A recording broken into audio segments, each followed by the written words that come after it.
الحمد لله فاطر السماوات العلى والأرضين والثرى والصلاة والسلام على نبيه المصطفى أما بعد فقد قال الله عز وجل في القرآن المجيد والفرقان الحميد أعوذ بالله السميع العليم من الشيطان الرجيم بسم الله الرحمن الرحيم ومن يرغب عن ملة إبراهيم إلا من سفه نفسه ولقد اصطفيناه في الدنيا وإنه في الآخرة لمن الصالحين وقال نبيه المصطفى أما إبراهيم فانظروا إلى صاحبكم رواه البخاري۔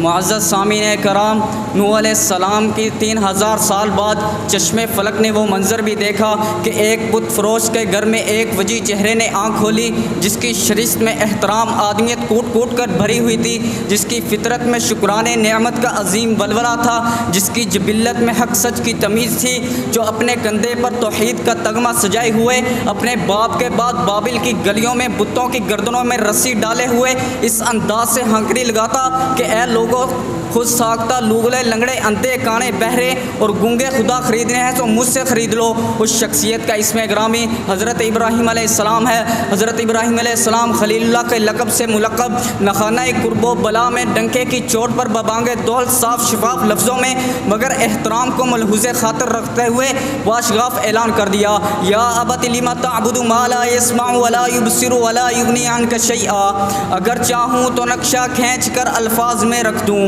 اگر چاہوں تو نقشہ کھینچ کر الفاظ میں رکھ دوں، مگر تیرے تخیل سے فزوں تر ہے وہ نظارہ۔ حضرات ذی وقار، یہی وہ اصحاب حمیدہ ہیں جن کی بدولت ملت ابراہیم کی پیروی کرنے کے لیے نبی صلی اللہ علیہ وسلم کو خصوصی طور پر حکم دیا گیا ہے، ان اتبع ملت ابراہیم حنیفا وما کان من المشرکین۔ آئیے دیکھتے ہیں کہ ملت ابراہیم کی اتباع کے تقاضے کیا ہیں۔ ملت ابراہیم کی اتباع کا پہلا تقاضا شرک سے بیزاری ہے۔ حضرت ابراہیم علیہ السلام نے اپنی قوم کے خود ساختہ جھوٹے معبودوں کا انکار کرتے ہوئے اعلان فرمایا، وَأَعْتَزِلُكُمْ وَمَا تَدْعُونَ مِن دُونِ اللَّهِ، اور دوسری جگہ خالق کائنات نے اس اعلان کو یوں بیان فرمایا، وَإِذْ قَالَ إِبْرَاهِيمُ لِأَبِيهِ وَقَوْمِهِ إِنَّنِي بَرَاءٌ مِّمَّا تَعْبُدُونَ۔ اس کو سامنے رکھتے ہوئے ہمارا حق بنتا ہے کہ ہم شرک سے برات کریں اور توحید کا پرچار کریں۔ دوسرا تقاضا توحید، حتیٰ تؤمنوا باللہ وحدہ کا اعلان کر کے توحید کے علم کو بلند کر دیا اور بت پرست قوم کو واضح اعلان کر دیا، ہم نشی مسلمان ہوں توحید کا حامل ہوں میں، ہم نشی مسلمان ہوں توحید کا حامل ہوں میں، اس صداقت پر ازل سے شاہد و عادل ہوں میں۔ تیسرا تقاضا ہے دعوت۔ نوح نبی اللہ کے اسلوب کی اتباع میں حضرت ابراہیم علیہ السلام نے میدان دعوت میں زور و شور سے کام کیا، حتیٰ کہ گھر قوم کنبہ قبیلہ تک نہ چھوڑا، جیسا کہ وَإِذْ قَالَ إِبْرَاهِيمُ لِأَبِيهِ آزَرَ أَتَتَّخِذُ أَصْنَامًا آلِهَةً إِنِّي أَرَاكَ وَقَوْمَكَ فِي ضَلَالٍ مُّبِينٍ۔ ہمیں جھنجھوڑ کر پکار رہی ہے کہ اے امت محمدیہ کے لوگوں، دعوت میں حق میں کبھی بھی مداہنت اختیار نہ کرنا۔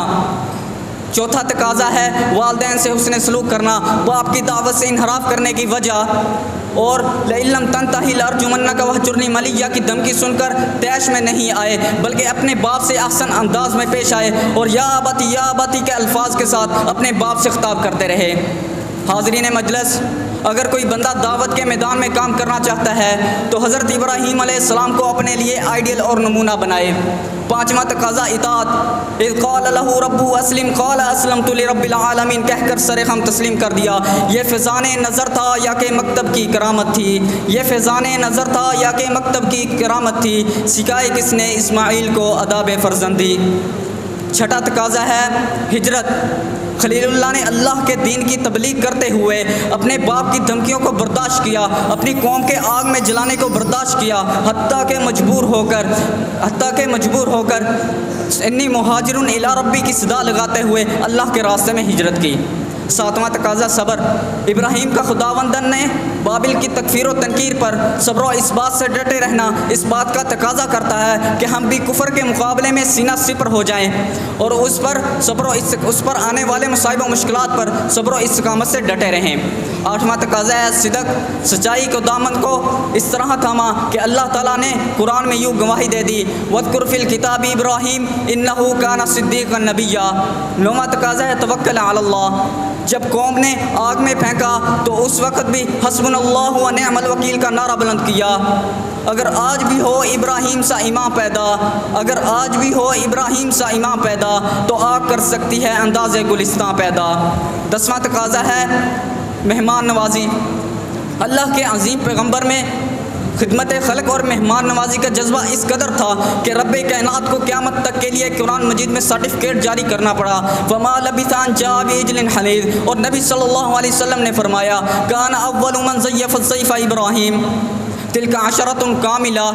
لیکن ان اللہ وطر یحب الوطر کے تحت 11واں تقاضا بیان کرتا جاؤں۔ 11واں تقاضا ہے جذبہ قربانی۔ اللہ کے عظیم پیغمبر میں جذبہ قربانی اس قدر تھا، 86 سال دعائیں کرنے کے بعد ایک بیٹا ملا، اس کو بھی خواب میں دیکھنے پر ایک اشارے پر قربان کرنے کے لیے تیار ہو گئے۔ تو رب ذوالجلال نے جس کا نقشہ جوں کھینچا ہے فلما بلغ معه السعي قال يا بني اني ارى في المنام اني اذبحك فانظر ماذا ترى۔ حاضرین مجلس، میں جتنا بھی بیان کروں خلاصہ یہ ہے قد كانت لكم اسوة حسنة في ابراہیم والذین معه۔